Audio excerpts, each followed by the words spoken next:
நம்ம இந்த வீடியோவில் என்ன பார்க்க போகிறோம்னா காஷ்மீர் ரோஸ். இந்த காஷ்மீர் ரோஸ் வந்து சின்ன தொட்டியில் தான் வச்சுருக்கேன். எப்படி நல்லா பெருசாக சிறுசாக இருக்குது. சிறுசுல எவ்வளோ பூ பூத்துருக்கு பாருங்களே.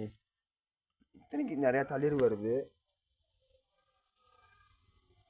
நான் ஏற்கனவே காஷ்மீர் ரோஸ்க்கு வந்து என்னென்ன உரம் கொடுக்கணும் அப்படிலாம் போட்டிருப்பேன். நான் அதுபோக இதுக்கு வந்து மீன் அமிலம் வந்து ஸ்ப்ரே பண்ணி விடுவேன்.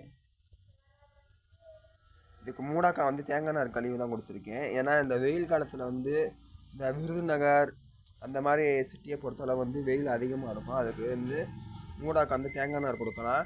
அதுவும் இல்லாமல் மண்ணுக்குள்ளே வந்து தேங்காய் நார் கழிவு சேர்க்கலாம்.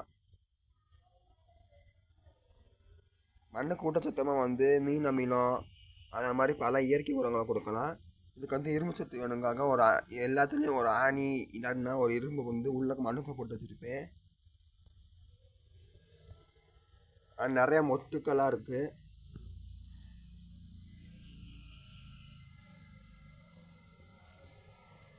அடுத்த வீடியோவில் வந்து வாழைப்பூ இருக்குல்ல, அந்த வேஸ்ட்டானது வந்து எப்படி நம்ம இயற்கை உரமாக பயன்படுத்தலாம் வந்து நான் அடுத்த வீடியோவில் போடுறேன். அது மூலமாக வந்து நிறையா பூக்கள், அதை வந்து வாழைப்பூ வந்து பொட்டாசியம் பாஸ்பரஸ் வந்து நிறையா இருக்கும். ஏன்னா பூக்களுக்கு வந்து முக்கியமாக பொட்டாசியம் தான் தேவைப்படும். அதில் வந்து அதிகமாகவே இருக்குது வாழைப்பூ வேஸ்ட்டில். அது வாழைப்பூ தண்டை பொறுத்தல பொட்டாசியம் பாஸ்பரஸ் தான் நிறையா இருக்குது. நம்ம உடம்புக்கும் சரி, இந்த பூக்களுக்கும் சரி. இது மாதிரி பல வீடியோக்கள் பார்க்குறதுக்கு வந்து நம்ம சேனலை வந்து சப்ஸ்கிரைப் பண்ணிக்கோங்க, லைக் பண்ணிக்கோங்க.